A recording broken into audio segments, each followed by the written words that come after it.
Ready.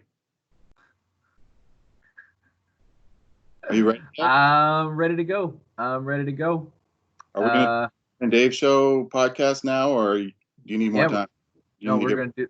No, we're gonna do it, man. We're gonna do the Ryan and Dave show, as only we know how. You know why we know how? Are you ready? Are you though? Like, Well, are I've you? I've been ready. Oh, I was born ready. I was ready God, 35 years ago. you were moping as soon as you came out. You saying I was a brooder from the beginning? you were. You're like, I just want to be alone. I was like, put me back in. Hmm. And so began my my desire to isolate.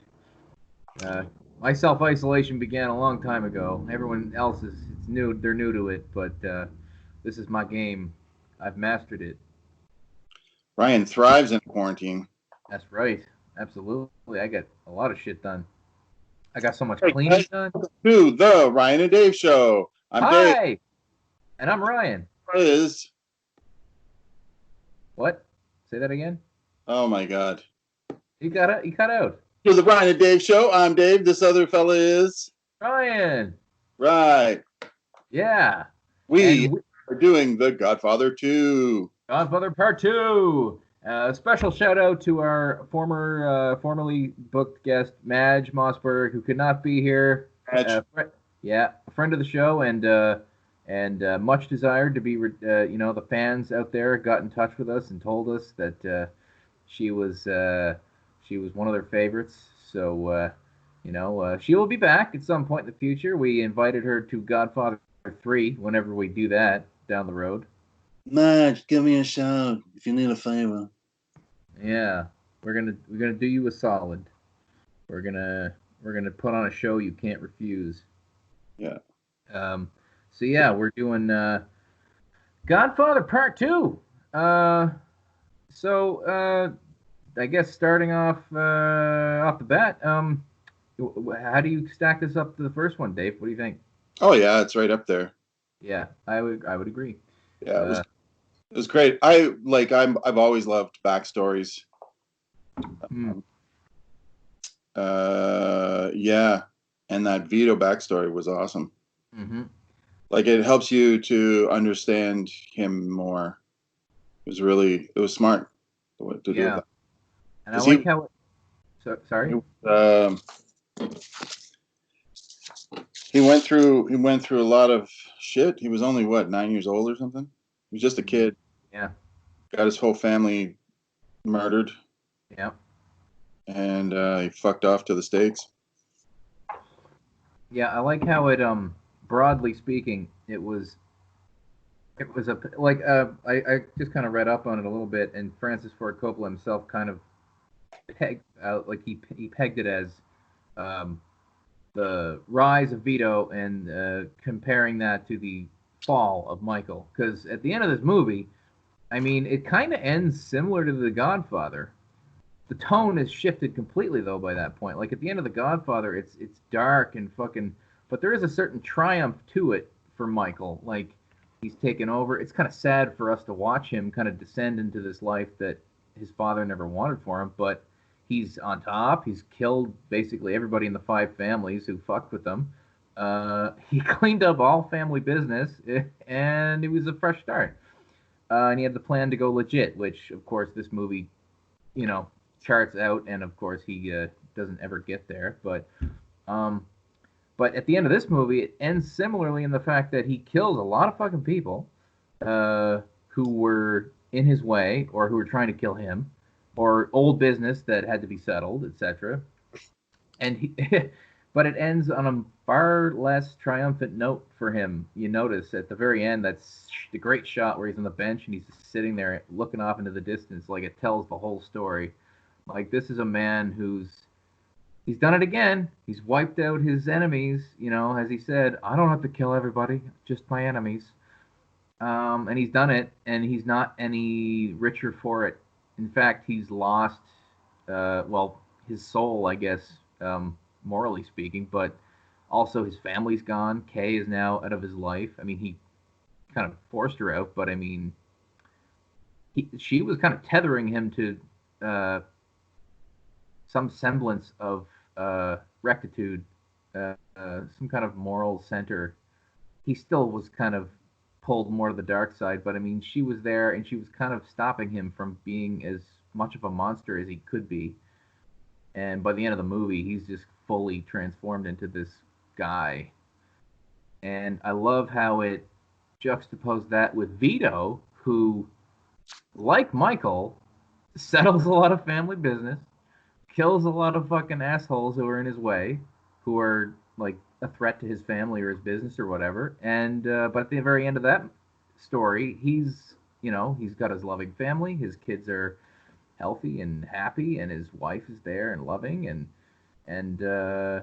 it's you could not get a more stark difference in where those two characters end up at the end of this movie. So that's why I've grown to really love this this narrative approach to this movie, which was the two timelines, back and forth, back and forth. And I know at the time, from what I kind of read up very quickly, is that it kind of divided a lot of audiences just because of that approach, whereas Godfather was pretty straightforward for the most part, one timeline, following Michael and kind of Vito in the background. Yeah. So anyway, thoughts, Dave, on the yeah. I talked a lot. Sorry. I think because Vito was he was starting from zero, right? Or one. There was just him. And he saw violence, he saw survival, he saw family, what family do for each other. It informed his approach to being a Don, being the father. Like he's definitely he got to choose that life. He got to choose being that way. He got, there was really good reasons for him to do the violence that he did. He didn't do it for he didn't it's like he didn't do it just for the money and the power. He did it to have security for his family. You know what I mean? And for also, I love his. Oh, sorry. I love his sense of like family and like community and too, and like his connection to his people, in the form of Little Italy in New York specifically, and then back home in Sicily in Corleone, the town, because he takes the name of the town obviously, and I love how once he gets the power, like he makes his life in New York. He tries to make his way the straight way, as we kind of talked about in the last episode with Michael trying to do the right thing, and then it ended up, you got to do the other thing. But he had such loyalty for that guy, the grocer who kind of raised him. He said, like, and you kind of, and like you were saying in the show we did on Godfather 1, where he took in Tom Hagen, and why he was kind of partial to like orphans to kind of protect them because he was one himself. And like this is that story too, where that grocer was kind of like the Vito to him, only he wasn't a criminal. So he had a lot of loyalty to people who did well by him, who stuck by him, who whatever. And it extended back to his early childhood, because he's in New York because he's a refugee basically, but he goes back later after all those years, and he kind of, in a way, it's like him repaying the town, right? Because they protected him, they sheltered him, and they got him out of there when they were hunting for him in the beginning. And so he had nothing but love for that town as they banded together to kind of save him. And so he went back and fucking shanked that fucking... Oh, God, that scene was so good. I love it so much. He finally got his revenge, Sicilian revenge, after fucking 30 years or whatever, 20 years. And like the thing after that, which is like the town like kind of celebrating together, and he finally kind of got to have that moment with them that he couldn't repay them at the time, right? Because he was, in trouble. He had to get the fuck out of there, and he was only a kid. But now he has this power. He has this patronage. He can afford to, lavish them and like thank them that way, which is nice. Paying it back because he never forgets a debt. He never forgets a favor. That's how it started out. I think he realized that favors were favors held just as much influence as money. Yeah, it So was currency. Yeah. owing someone would be valuable. Anyway, Michael was like he he was raised with a full family. He was, he saw the violence and all the disturbing shit, and he knew all about his dad, and he didn't want to be like that. And I think he resented, having to step in and take care of business that way, to kill all those people and stuff. And so it's Yeah. hard in it, and he just didn't have the same. He didn't have the same touch that that the Godfather did, or that his dad did. And I think young people today are kind of the same way. I think they don't appreciate older people, and the the the things that we did to keep life going. Mm. But it's always like that. Younger people, like my seniors would be, everything was done by hand, Yeah. carrying ice to put in an ice box, you know. Mm. But then my generation was, yeah, we not everybody had a color TV, or video games were in arcades. They weren't in homes, Yeah. and we didn't get instant answers. We just walked around not knowing stuff all the time, and we were happy. You know what I Yeah. mean? And it's like, Ignorance is bliss. and Yeah. I think there's this disconnect. Every generation, there's like, because they didn't go through the hardships we did. Yeah. Like Sorry. a single parent today has more support than they did back in my day. It was hard to be a single parent when my mom raised us. It's not like today where, if you're on your own as a parent, you get more society. There's more supports for you, right? Yeah. Less stigma.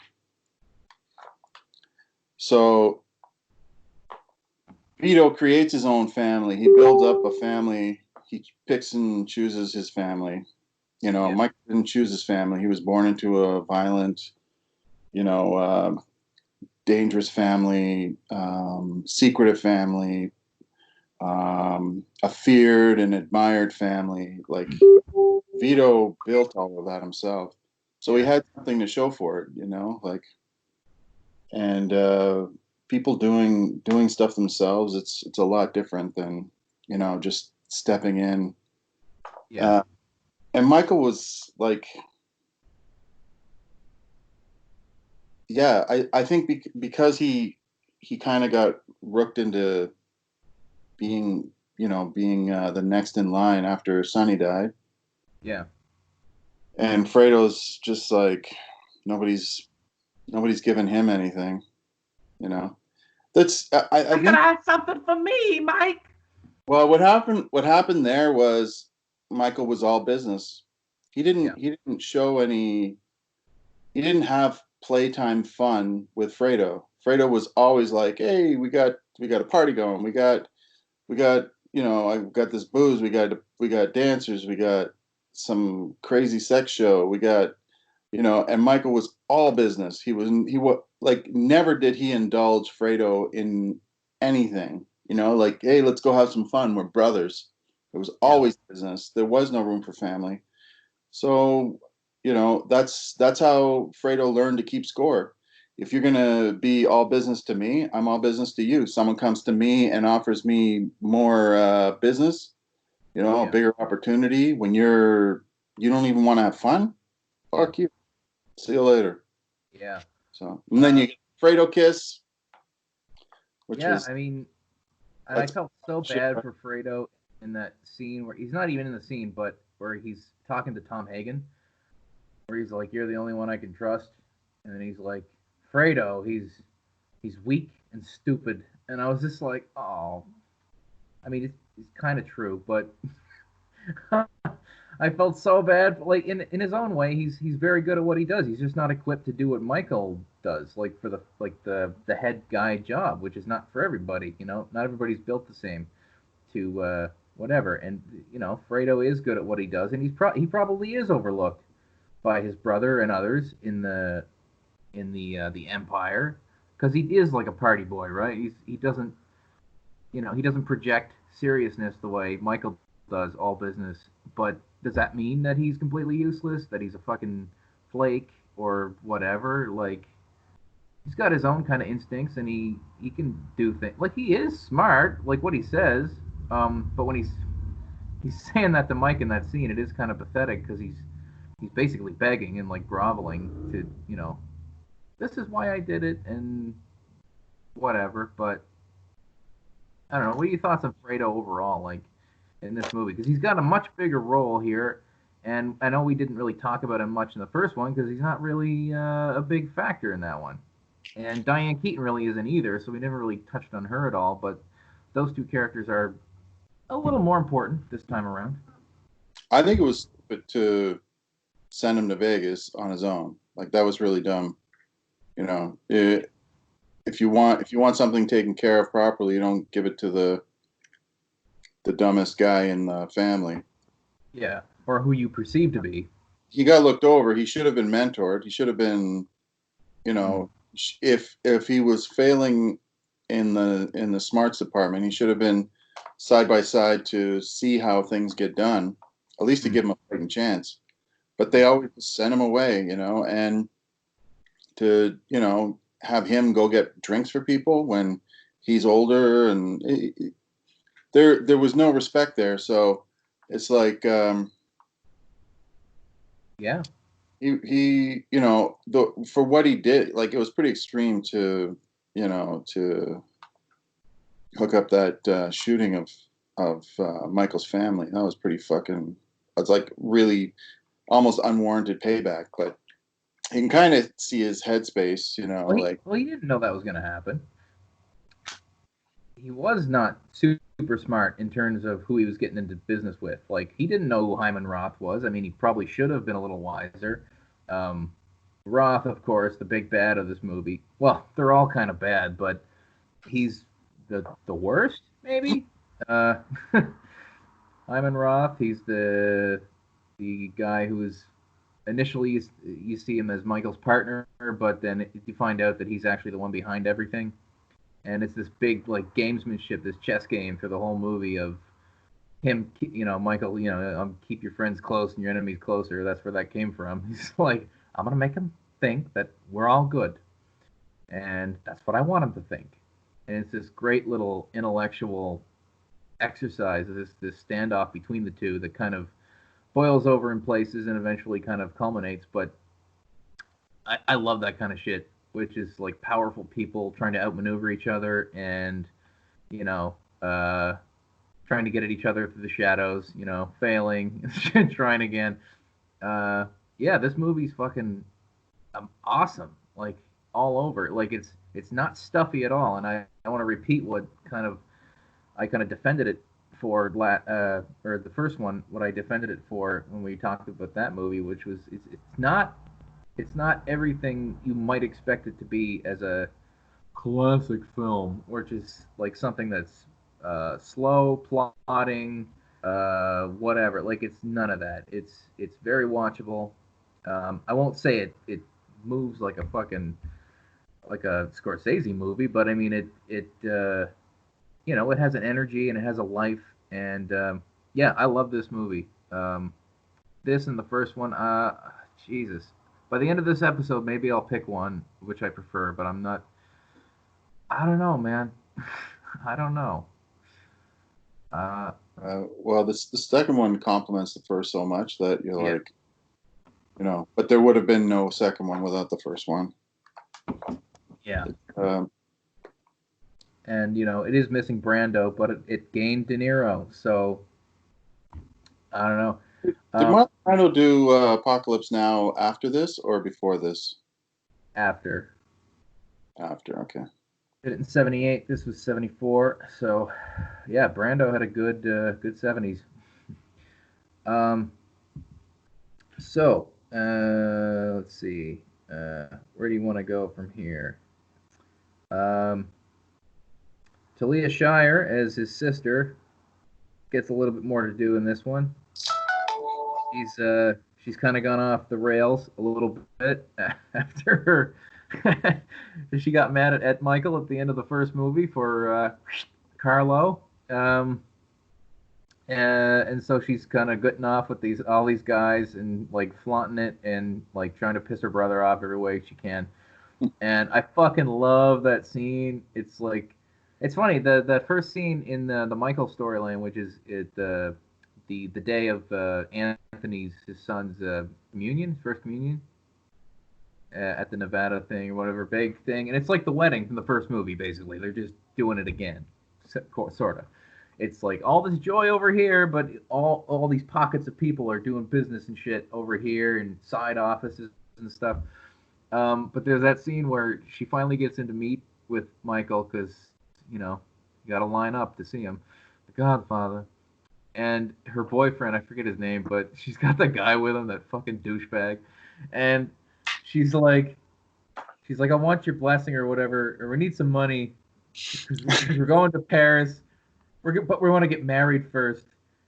And the guys, every time he pipes in with something, he's just like, yeah, we just wanted to get married. We just wanted to get your approval or whatever. And Michael just looks at him like, he gives him the deathliest fucking stare. And then he just goes back to his sister like, I'm not even talking to you. It's like, talk to me. And she, anyway, I just love his looks in that scene. Oh, I go on a cruise. Well, go to a travel agency. yeah, why are you coming to me? Why don't you go to a travel agent? But that's the thing. Like, would Vito say that? Probably not. He'd probably be like, "Hey, yeah, let me take care of it." Well, yep, there is kids too, so that's a little different. Like he like Mike, he said in the first movie, he spoiled them. just So doesn't have a heart. He's the Tin Man. He just fucking gets. He's all wrapped up in business, yeah, I Habits and think kids, and it's like, like if that was Fredo, he'd be like, "Yeah, go have a good time. yeah, yeah. Here's extra money." But Fredo's always wants to be loved. Like that's his kind of yeah, fatal and flaw he and just turns respected. into a miser with money, with uh, Affection. emotions and affection, and with common sense. He's just like, you know, Hmm. I I don't think know. the biggest tragedy though is that like coming into the first movie, he's obviously on the ascent to kind of take his father's place. Like that seems to be his destiny. But in his mind, even at the end of that movie, he's like, "Yeah, I did all this horrible shit, but it had to be done because these people were dangerous. They're gonna keep coming. Whatever." You can kind of rationalize why he does what he does during like the christening slaughter. Um, but as this movie goes on, like his aim is to go legit, right? Like that's what he told Kay in the first movie. In 5 years, Kay, we're gonna be totally legitimate. Like that's his dream. That's what he keeps pushing for, and he keeps telling her that. And I think he's not only trying to convince her, he's trying to convince himself. And even she at that point is starting to kind of like is onto him and how he's full of shit, even though he might not see it himself. Because he goes, in 5 years we're gonna be totally legitimate, Kate. Like he says the same thing, and she's like, you said that 7 years ago. Yeah. And they've had a family in the meantime, and nothing's really changing. And I guess if there's one flaw in this movie, I guess I don't know. I'll see what you think. Is that we don't get enough about Kay, how she goes from point A, where she's like believing him or deceiving herself into believing that he's going to turn legitimate and that it's all going to work out the way he says, to the point where she's just like, I have no love for you at all. You're so fucking blind. Like, you're in this, you're not getting out, and I don't love you anymore. Like, she goes from two extreme poles from the beginning of the movie to the end, and culminates in that big blow-up scene, which is fucking phenomenal, where she tells him about the abortion. And it's a great scene, but, like, I don't know. Do you feel the same? Like, if there were a little more stops along the way to that point, from here to here, kind of touching base with her a little bit and like getting her feelings on that to lead to that scene, or because it kind of comes out of nowhere, sort of. I mean, well, he's just not. He's just not. He's just not taking care of the family. Like Vito spent time in the garden with the grandkids. Like he,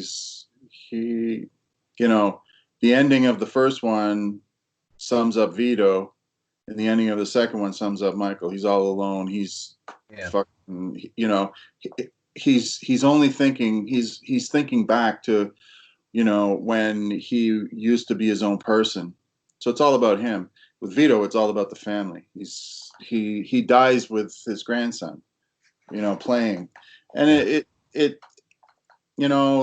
he was there for her with the kids and did stuff, then maybe, but but it just escalated, all the violence and crazy shit. Fuck, I wouldn't want to be around that. Yeah, like the big shooting at the beginning, like the assassination attempt that kicks everything off, really. Like, she's fucking traumatized in that. Like, she's not been part of anything like that before. That dude, he gets the kids, right? Yeah. She knows that, I can try, but in the end, he's going to get the kids because he's more powerful than her. Yeah. He can, like, anything she does, he can counter with lawyers and with, unconscionable acts if he had to. You know what I mean? Yeah, he tells her that. Like, don't you know that's an impossibility? That would never happen? Like, yeah, he basically tells her that. Like you have no winning hand. You've defeated before you even played me. Like, I am the house. You can't beat the house. No. To use his Vegas fucking parlance. But yeah, I don't know. I thought I could have used with more Diane Keaton, even though it's a long movie already. But I understand it's not following her; it's following Michael. But still, you have a lot of other scenes, a lot of other characters. I'm just saying, maybe a few more stop-ins to kind of see where her head's at from before you get from here to here. There's a lot of space for her to like fucking confront him like that. Like, that is it's one of the all-time greatest scenes. But I don't know, more build up to it. I would have maybe liked more, but taste, I guess, right? They definitely would have done it in a series, a TV series, if they hadn't ever adapted this and they went back later and did it on Netflix or something. Yeah, you'd have to explore all the main characters, But that the triple kill, like, how in the first one, all those heads of bosses, or family bosses, got killed. Yeah.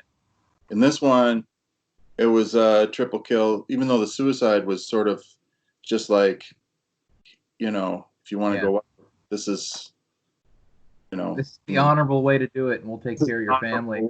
Yeah. Because that guy wasn't going to be happy either way.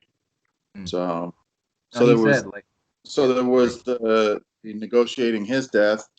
There was the killing of Roth and the Yep. killing of Fredo, all almost like similar to the first one where you see all these people getting killed, and but yeah, you've got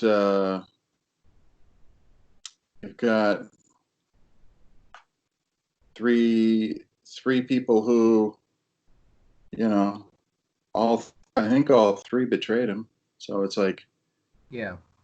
you know, you know,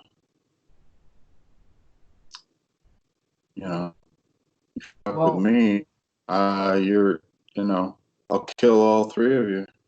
but it was like those three people, though. The difference, though, was that at the end of The Godfather, all those people were some kind of threat. Still, somehow, you could conceive how they would be a problem going forward. Whereas every one of these people he kills at the end, even the Hyman Roth, who definitely had it coming, uh, even from the first fucking attempt where his fucking Michael's wife almost gets killed with him, like, okay, you're fucking dead after that, Hyman Roth. But who's it, Tom Hagen, who points out, like, near the end, he's got 6 months left to live. He's gonna die anyway, right? Michael's, I love his response though. He's like, he's been dying of the same heart attack for 20 years. That was a good one. He's like, no, he's not getting off that easy. But I mean, he's basically he got his nuts cut off. So he wasn't really a threat anymore, I don't think. I guess maybe you shouldn't underestimate Hyman Roth, but he was probably not going to be a factor. He was like on the run, wasn't he? Like he was trying to go from place to place to escape extradition and shit, right? At the end. Um, and then who else was it? Oh yeah, Frankie, the old guy who they didn't quite strangle hard enough early in the movie. Uh, and he's like he even admits it to himself. My life's over after this. I got nothing. Like I have no power. Like I'm being watched over by these fucking military police. Like I can't go anywhere. What fucking threat is he? But no, you got to tie that off just because of honor. The Harry Dean Stanton, was that just Oh yeah, was he just a friend of Francis Ford Coppola at the time? He's just like, hey, yeah, I'll throw you in the movie. he just wandered onto the set like in Paris, Texas. The fuck are you doing here? I know, I'm here to act. All right, get a suit on. You can be our G-man. Yeah, and then Fredo, he's fucking harmless kind of anyway. The only reason he was a danger is because he was too stupid and to trust the wrong people. But that wasn't gonna happen again. They left him. They sent him away. It was like, go get some drinks for us, and he never came back. You know. Yeah, they sent him to get his fucking shine box. That's on them. If you're so fucking smart, you should take care of your stupid relatives. Yes. Should. They're gonna hurt themselves. Yeah, you're right.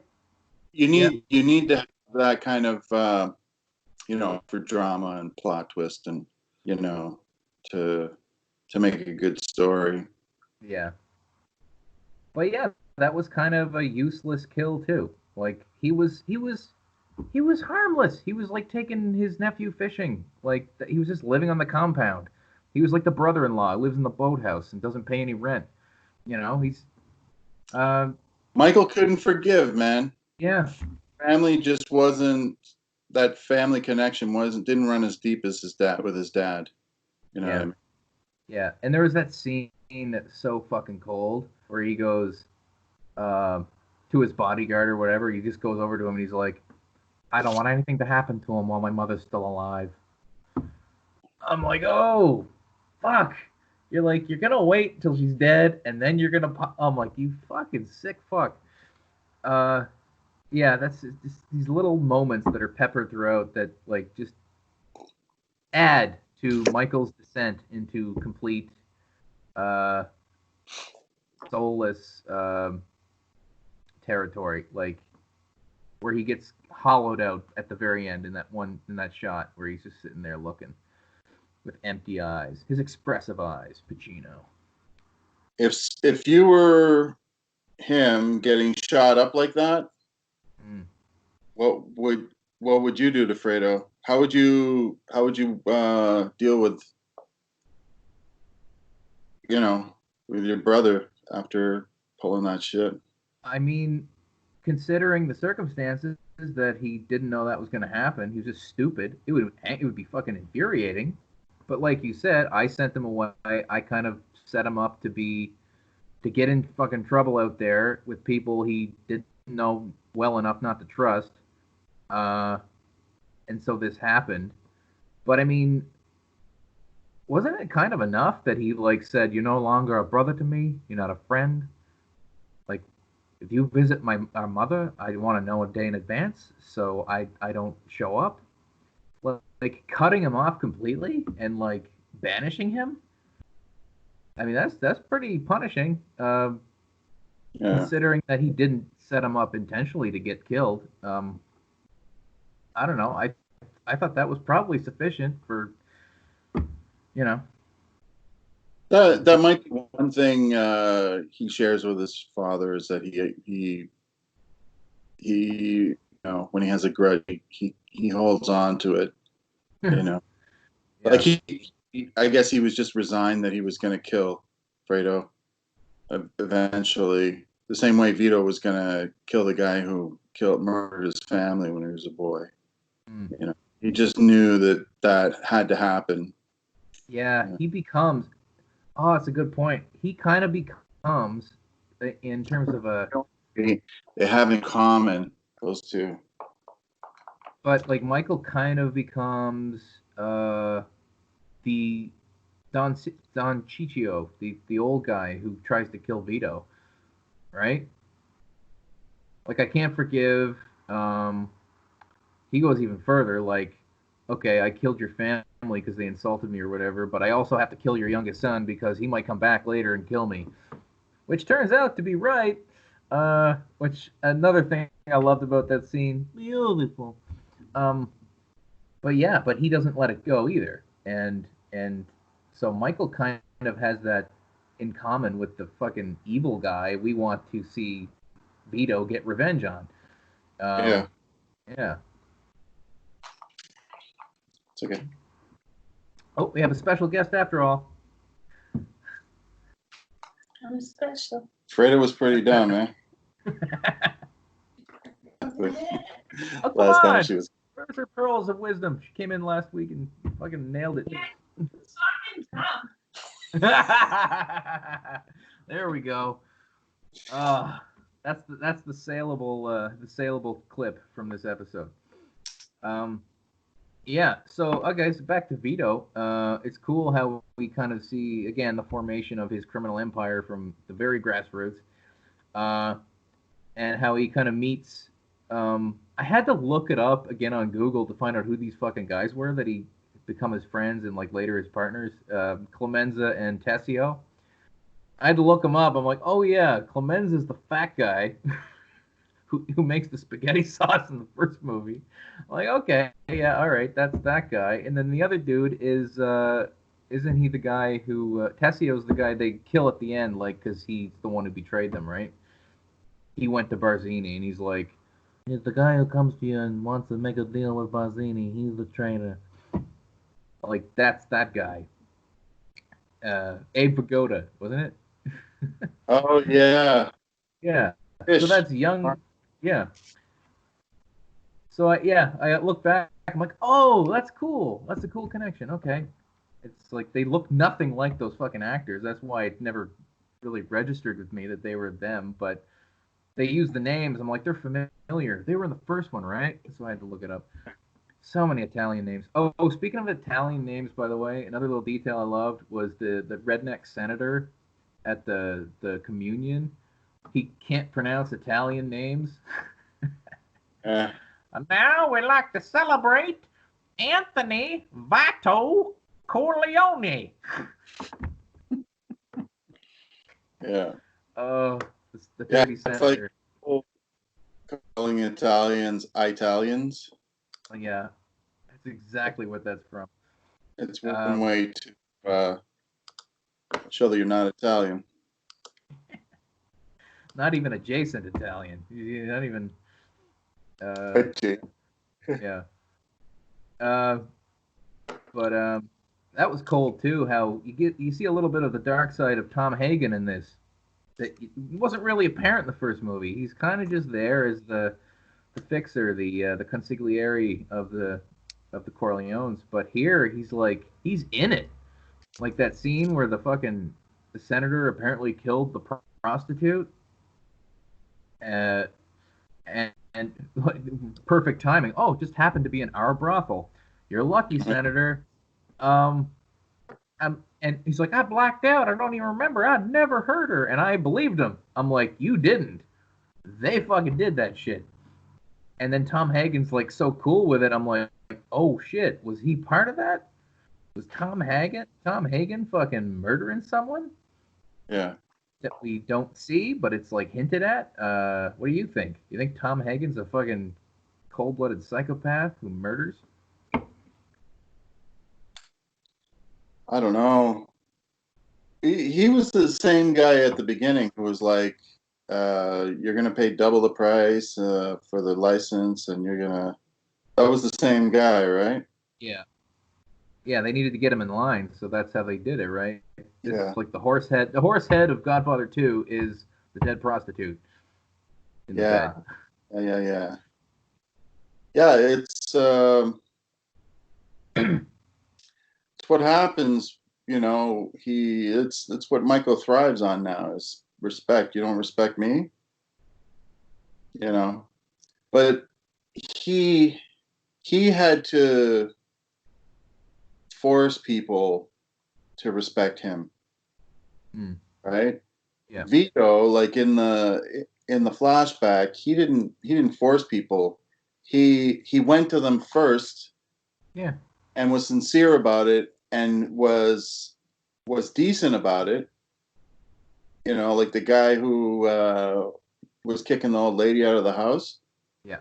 He's like, she's an old lady. I know her. What can we do to make it work? And blah, blah, blah. And the guy's like, I fucking already rented the place. And I don't know. I'm getting more money. And he goes, gives him money. And then, he gives him a chance. Yeah. Without having to use what he is. You know what I mean? Yeah. He gives him a chance face to face, where Michael he didn't fuck around. He was just like, no, we're not giving you any money. You're not going to get anything. Yeah, he's like, and it's like here's the deal. Pretty I'm gonna give. He was pretty gross with with his hatred of Italian people. It's like, oh yeah, he's not the smoothest negotiator. It's like, yeah, that pretty much killed it right there, probably. But yeah, I love that where he's just like, here's the deal. I'm gonna pay you nothing for that. I'm gonna give you nothing for that. And as for the license itself, I was hoping you're gonna front that for me. Like, not only am I gonna give you any money, but you're gonna pay for my license. And he's scheming something to bring that about, like an offer he can't refuse type situation. But you're not quite sure what he's gonna do, because it's kind of apparent even at the end of the first movie that this guy is willing to go further and quicker than Vito ever was. Like you said, Vito had a silver tongue, and he had a charm and a warmth with people. Like, I think he did like people genuinely. Yeah. And he kind of had a sort of optimistic view of people, of humanity, despite his business and all that stuff. I mean, he had to do what he had to do for whatever time if people were unreasonable, but he thought most people are reasonable. I can smooth this edge. It might take a bit, but I'll smooth it. And if, it comes to that, it comes to that. Whereas Michael's just like, no fucking give. He's completely intractable. And that's kind of where they differ. And you see how one leads to a rise and one leads to a fall, to go back to that comparison of the two arcs in the movie. What did you think of legendary acting teacher Lee Strasberg as Hyman Roth. I think that was his first role, wasn't it? Oh yeah. Yeah, There like was he. one scene where he was like making this snorty sound. I was like, wow, you're really committing to authenticity there. You remember Might that? be the humidity where they were filming. Just be saying stuff and then you go, I don't know how I can't do it, but Oh, weird thing. I was like, what? yeah, it might be an acting tick. I thought it might have just been him. He was old, things are not working the way they used to. I just credited it as that, but maybe you're right. Maybe he was going method on us, and we didn't even know it. Seamless. Yeah, he Strasberg, the was method man. pretty relaxed around Michael. Like, Mm. very, he didn't really get that emotional. So he was pretty smooth. Yeah, I love how like Michael knows that he was behind this shit, the assassination attempt, and everything else beyond that. But the guy just never gives it away in his face. He's just like, it's just business, moving on or whatever. He never cops to it. And it's kind of cool if you're not really paying attention, and you're just kind of watching those scenes. You're like, what did he do? Why is Michael so mad at this guy? Did he really do it? Was he really behind it, or does Michael just think it's Hyman Roth and he's Right. paranoid because he's, the guy's got his fingers in everything? But I mean, yeah, he is pulling the strings, but the guy's playing it so cool that even I was kind of questioning at times, like, is it really Hyman Roth, or was it something that fucking that guy who works for him is cooking up? Yeah. John, what's his name? Johnny Ola, the one who gives away the game of Fredo. Fredo slips up when that great scene where they're watching that weird pirate sex show, and and Fredo's like made it out to seem like I never met this guy in my life, and then he is an idiot. He kind of is an idiot. He totally forgot that he's never supposed to have met Johnny Ola, and he knows his brother's there, but he totally forgets himself and is like, yeah, Johnny took me to this place, and he's like, oh my God, you won't believe the fun you're gonna have here. Johnny, he knows all the great spots in Miami. Like, you fucking idiot. Like, he keeps admitting it in several layers as he keeps going on, and Michael's just watching him like he's heartbroken, but also like, you fucking moron, you're gonna keep going? You're just gonna give us the whole game? Anyway, I like the assassination of that guy, though, Johnny Ola. That was filmed really artfully, I thought, with the curtains, where he's like looking out on the balcony, and the curtains are just like this, and then they go, and then the guy comes out like that and grabs him back. I'm like, fuck yeah. Yeah. Yeah. Masterful framing. So, going back to Vito Corleone in New York. What do you think about the whole subplot with Fanucci, that fucking asshole who's running the neighborhood and extorting all those people? Yeah, I didn't like that guy at all. Anybody who wears his coat over his clothes like that, like it's a long jacket, but he wears it like a cape. Yeah. No, you're a douchebag. Like, buy a cape or fucking don't wear the coat, right? It's either or. Yeah, he just like, he was just,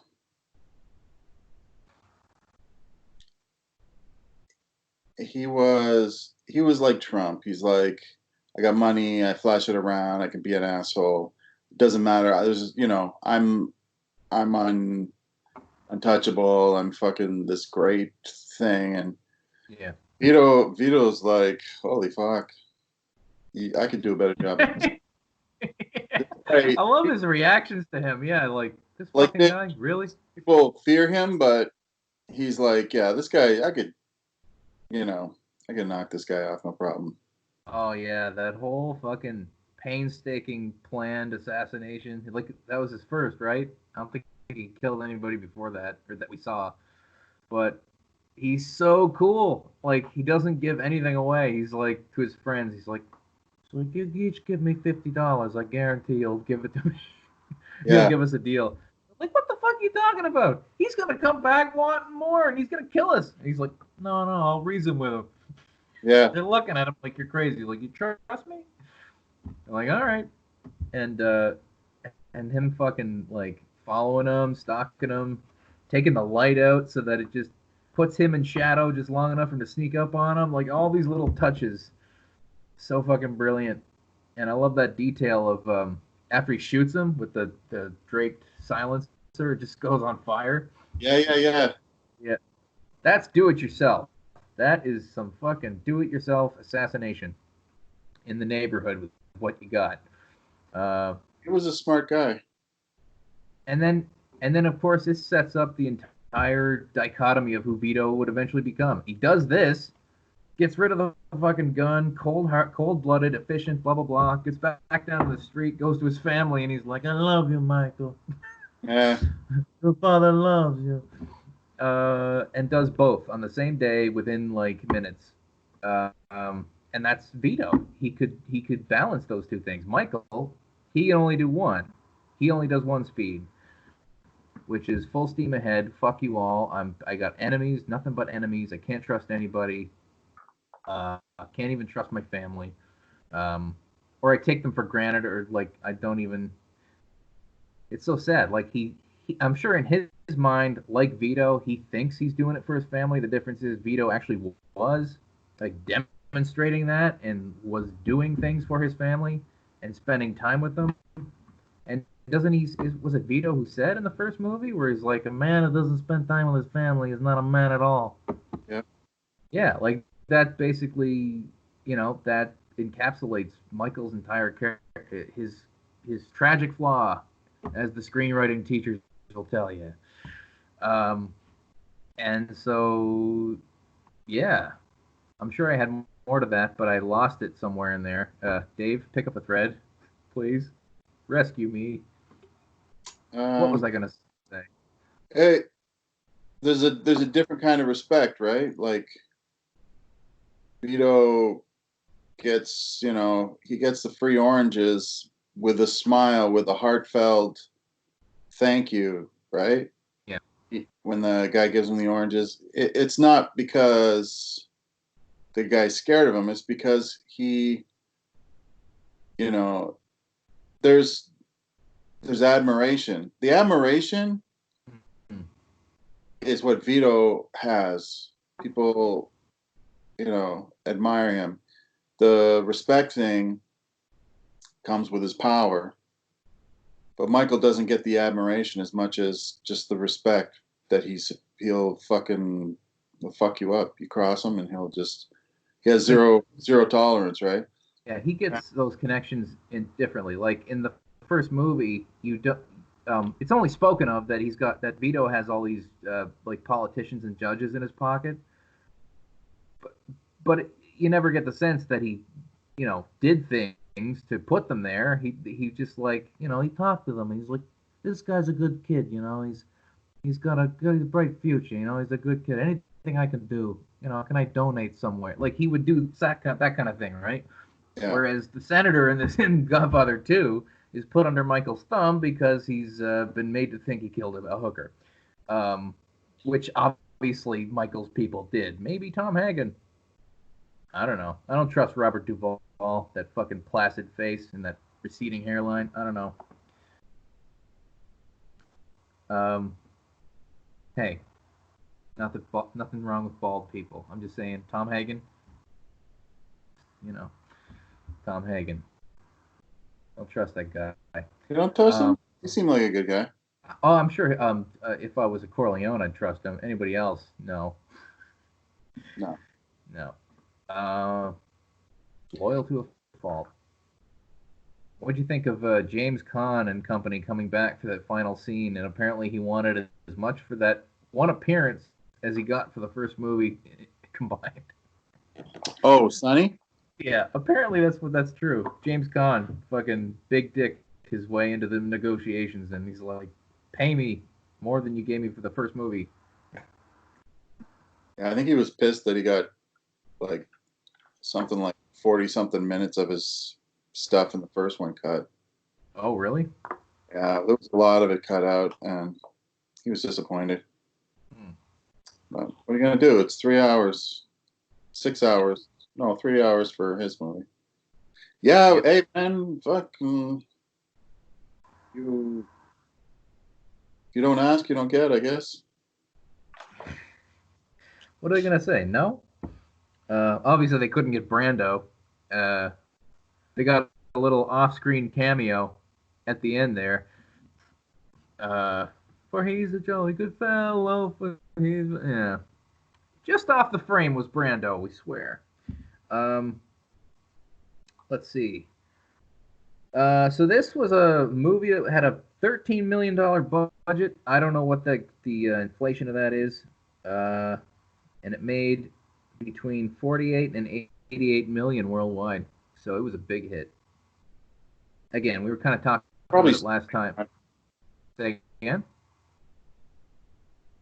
What? It's probably still making money. Oh, yeah. Fucking streaming. The deal just with Netflix alone probably gets them an extra piece on the back end still. Francis Ford still rolling in that horsehead money. It was the first sequel to win Best Picture. Other wins include Best Director, Coppola, Supporting Actor, De Niro, Adapted Screenplay for Coppola and Puzo. Pacino also won a BAFTA for Best Actor, but he didn't win the Academy Award for Best. I'm curious who did win the award for that year. 1974, 47. Winners and nominees. Art Carney, Harry and Tonto. What? Oh yeah, he goes on a trip or something with a cat or some shit. What the fuck? Okay, that one. I never fucking heard of that movie.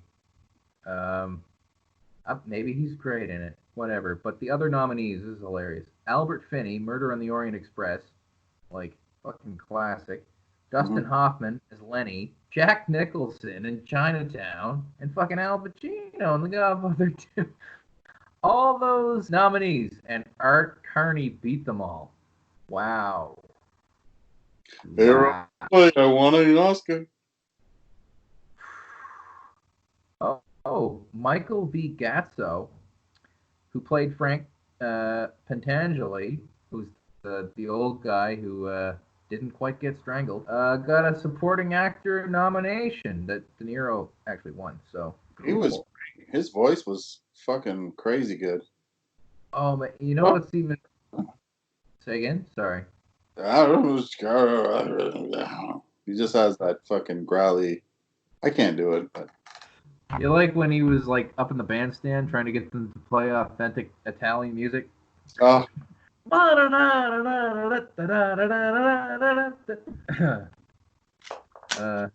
Lee Strasberg also got a nomination for supporting actor. Wow, there's no Italians. Got a band with no Italians in it. They call this real music. What's great is that guy.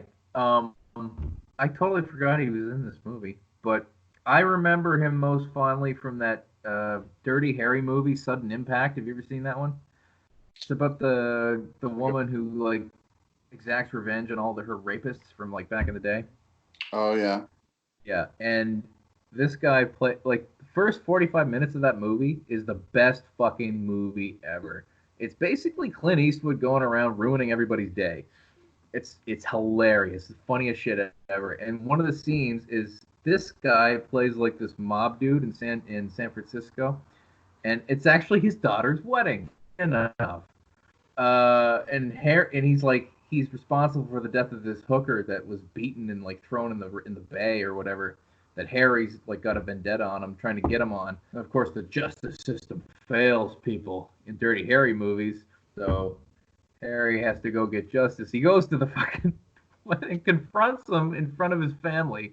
And he's got like this envelope he pulls out of his jacket, and he's like, maybe this woman, maybe this girl, maybe she heard a lot of things. Maybe if this guy's bosses found out, what would they do? Or his family? Maybe his ass is in a ringer. And this guy, he like gets all worked up and frothed to the point he has a heart attack, and then Harry just walks out. So he literally kills a dude with a fucking heart attack, and this is the guy. And it's legit one of my favorite scenes ever from anything. I'll have to show it to you sometime if you haven't seen it. Sure. It's incredible. I just spoiled it, but who gives a shit? What? Sudden death, you said? No, sudden impact. Sorry. Anyway, yeah. So I remember him from that one scene, and I totally forgot that he was in this. And I'm finding out now that he was nominated for an Academy Award. That's cool. Yeah, he was great in this. He's a great character. He could, like, if there was a series, he would be fun to have in all the time.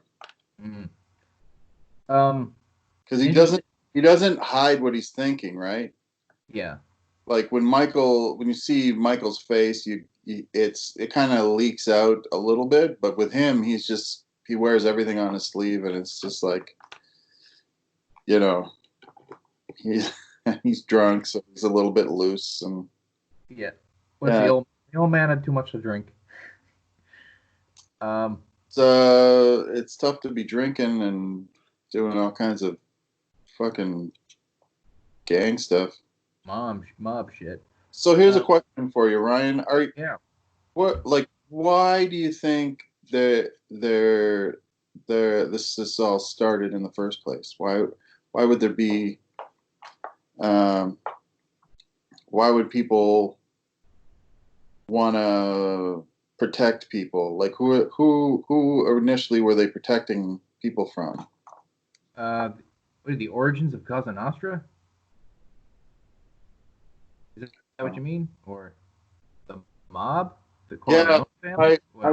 Why would there need to be mafia in the first? Well, it does stem from the old country, right? That's kind of where it came from, obviously, and it was imported. Yeah, but they need it there. Like, what's? Fuck, that's a good question. I'd have to look into that. Just based on a guess. I guess depending how far back it goes, I'm assuming like Renaissance times, maybe. I don't know. I don't know. Why I'm asking. It was a way to protect yourself against the unscrupulous lords and nobles of the time who consolidated power and like had basically, impunity to impose their wrath on people, and it was their law, their rule, right? Whereas these people kind of banded together and protected themselves, I guess, just based on the kind of government of the time, which was I guess again, depending on when it was, it could have been the church was in charge, or it could have been Lord whoever the fuck. Well, we find out the kings of Naples. How much the church is involved. Hmm. In Godfather 3, we find out how much the church is involved. I don't remember that. This is gonna be interesting to watch Godfather 3 again after all these years, because it was interesting to kind of revisit these movies all these years. But it's funny, Godfather 1 and 2, even though it's been, I want to say, like 15 years since I've seen either one, and yet all these great scenes are kind of indelible. Like, they're still in my head, and I still consider them some of my favorite movies, even though I'd only seen them once or twice, maybe twice, each. Whereas Godfather 3, and it's like not to pile on, because everyone fucking takes the jab at Godfather 3 as the movie no one wanted and still doesn't want, apparently, the Tom Hagen orphan that nobody adopted. But I mean, I don't really remember anything from it other than him dying at the end alone, like as a counterpoint to Vito in the first movie. Like, I think that was probably the best way to end it, because that's where his story logically goes. But I just remember Sofia Coppola was not good. And I'm so glad that she went into writing and directing instead, because she's excellent at those. Know your strengths, everybody. Know your strengths. And try to hide your weaknesses as best you can. And it was good of her to step away from the screen. And Andy Garcia was in it as Sonny's illegitimate son, right? And he became the new Michael or whatever at the end. And that's fuck. What else is? Oh, Eli Wallach was in it. I remember that. The Ugly from Good, the Bad, and the Ugly. I don't remember what he was doing there, but he was in it, from what I remember. And I seem to remember a big, like, oddly misplaced action sequence involving a helicopter, machine gunning a dining room or something. I don't know. We're gonna get into it at some point, and I'll get refreshed real quick. Yeah. What what are your thoughts on Godfather 3, Dave? From what you remember?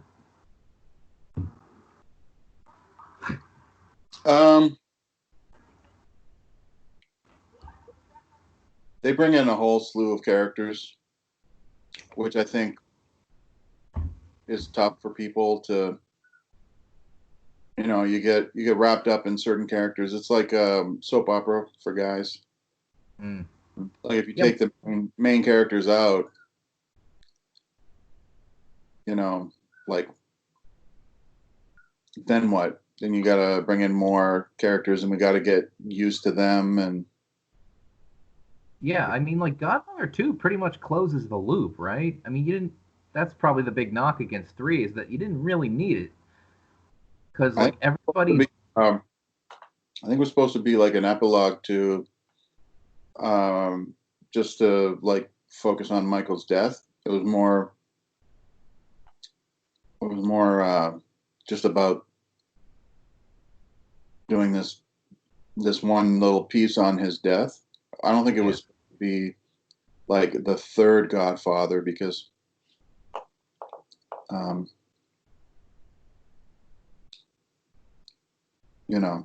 it's more delving into Michael's stuff. I mean, what else are you gonna do? You already killed Vito off, you killed Fredo off, Sonny's Killed everybody. Yeah. All the boss, all the mafia bosses are dead. Fucking Roth is dead. The only one left is his sister. So him working things out with his baby mama. Yeah, with Kay and then his sister. Like him trying to be legit with the church, giving them fucking shitloads of money. Trying to go legit, trying to get into legitimate business ownership. Shows you how shady the church is. They should have just stuck with olive oil. That seemed to be going very well for Vito. Yeah. Yeah. It's solid business.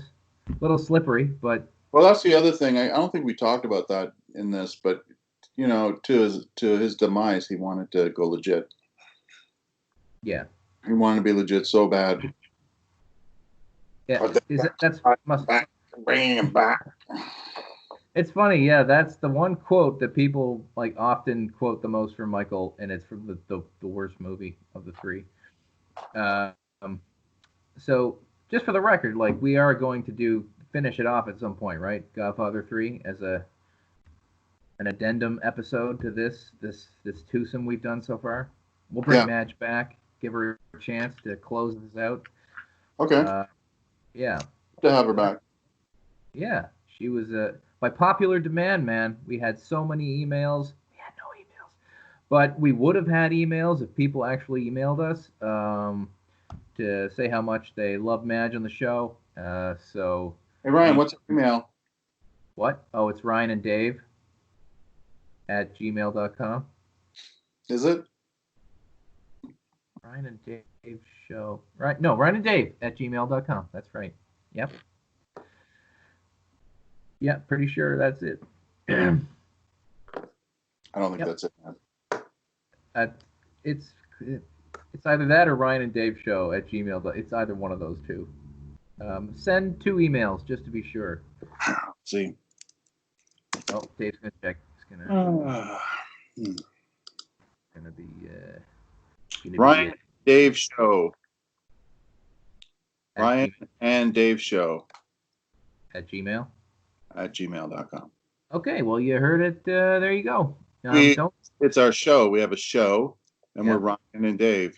That's true. Those 2 things track. Yep. Yeah. So. Okay. So let's see. What are we gonna? Godfather 1 was out of 10 horse heads. What do we do out of 10 of this? How many Hail Marys? I was gonna say, how many abortions? No. Oof, that's dark. How many? Fuck.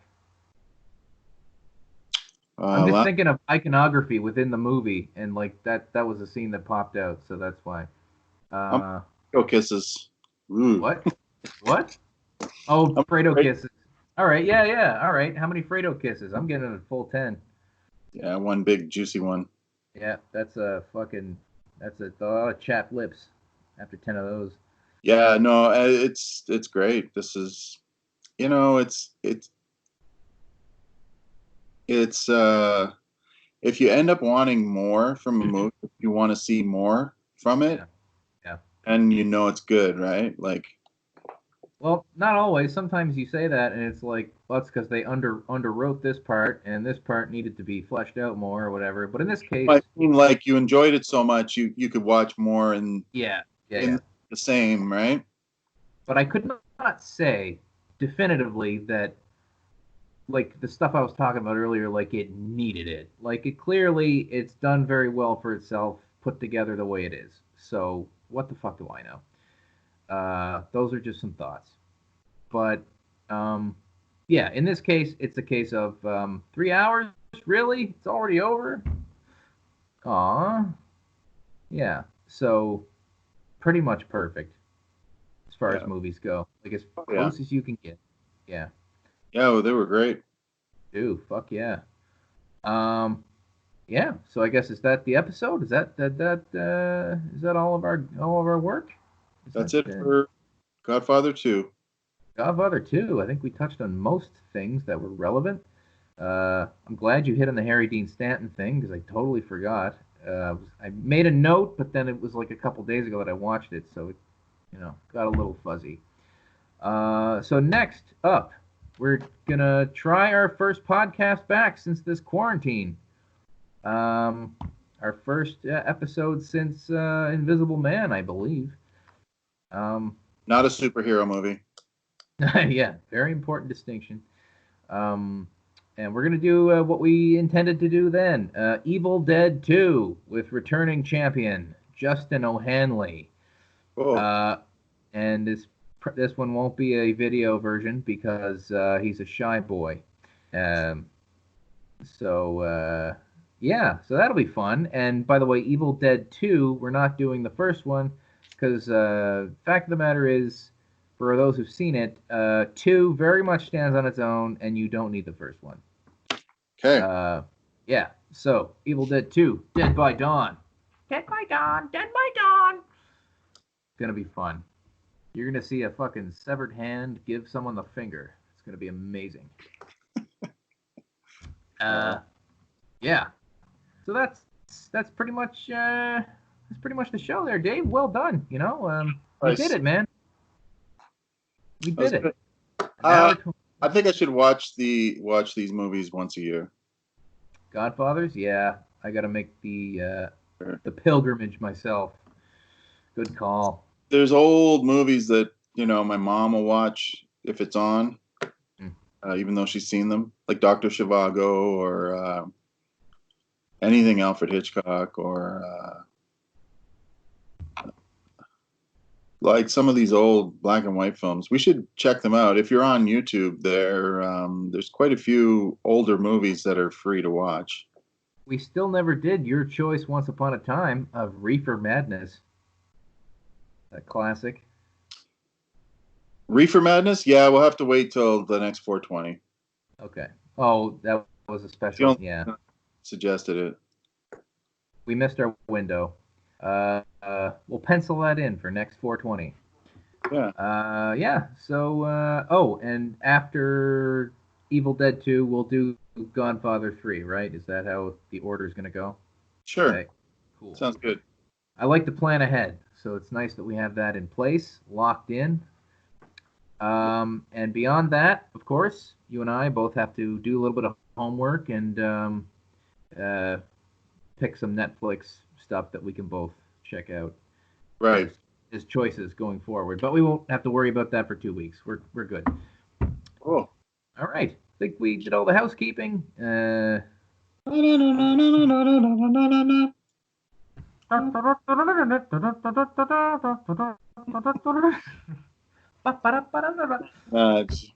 I love how mad he got too when he started playing Pop Goes the Weasel.